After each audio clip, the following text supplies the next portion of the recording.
This episode of Techno Buffalo is brought to you by Netflix. Welcome back to another episode of Rettinger's Rants. This is the show where I rant and rave on anything from the world of technology and sometimes a little bit outside of technology. Up this week, Windows 8. It's only a few days away from launch, and I got a lot to talk about. If you're a fan of Windows 8 or not a fan of Windows 8, stick around. Let's get ranting. So I'm free to talk about it now. I had the distinct pleasure of testing Windows 8 in its very early phases until a final release candidate, and it was a bit of a mixed bag. So the first equipment I was testing Windows 8 on was a non-touchscreen device. I had to use a mouse to manipulate the not Metro UI, modern UI. Microsoft does not like it if you call it Metro. Even though it puts hair gel on and wears tight jeans, does not want to be called Metro. It was a bit tough to use at the beginning, just using a mouse and trying to use a cursor to manipulate the modern UI.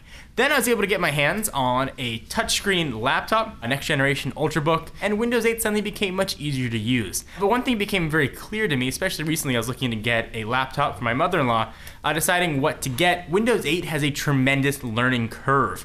If you're very tech savvy and you like to update and be the first one to update, you're probably gonna like Windows 8. However, a big warning, if you do not have a touchscreen, do not update to Windows 8. Windows 8 is an extremely revolutionary UI for Microsoft. Whether you love it or hate it, you gotta give them credit for trying something new. And it works really well with the touchscreen. Trying to manipulate all the live tiles just does not work with the mouse. Think of it as trying to use Windows Phone 8 without your finger. It would be very, very, very difficult. Settings are hard to find.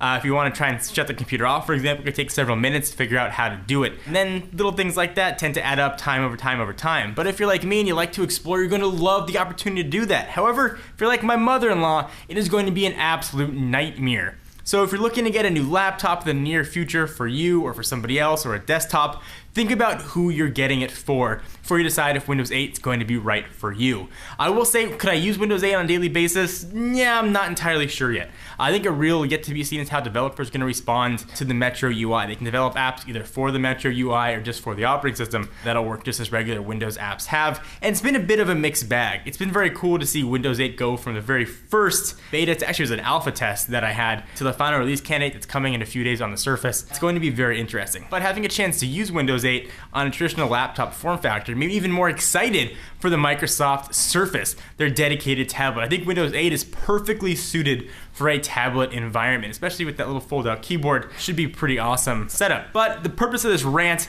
and I want to sort of rant a little bit to Microsoft, is the learning curve on this is tremendous. Going from Windows XP to Vista to 7, pretty simple. Things didn't change that much. UI changed a little bit. It was gradual, it was gradual, it was gradual. Things worked the same. Totally thrown all that out with Windows 8, and it can be really scary and confusing for a lot of people. I enjoy the challenge. You might be like me and you enjoy trying to learn something new and dive in and figure out the nuances, but if technology is something that you just use because you have to, use it at work, or you need it when you gotta write a paper, or you wanna browse the internet, it's gonna be completely different. Even browsing Internet Explorer, for example, in Windows 8, is an entirely new experience. Everything you used to do on a computer is rethought, rethunk. That's a word. I wouldn't be surprised though in a couple months to see Microsoft add some of the Windows 7-esque features back. For instance, a traditional start menu is going to be a huge omission to some. People aren't going to know how to get to their programs. They're going to hit that Windows button on their keyboard and have no idea what happens next when all the live tiles start popping up and things become completely unintuitive with the mouse. Do you guys agree, disagree? Am I way off base with Windows 8? I love it. I kind of hate it. I'm excited to use it, but I'm not sure I could use it on an everyday basis, except on a tablet.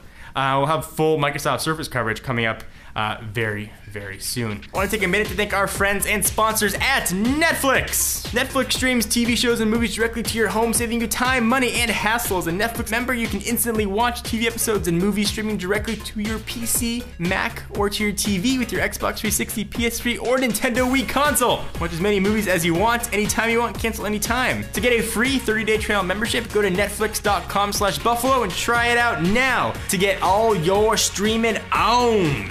So only a few days away from Microsoft Windows 8 release, from the Surface release, and from Windows 7 being yesterday's news. Leave all your thoughts down below. John Rettinger from Techno Buffalo. See you next video.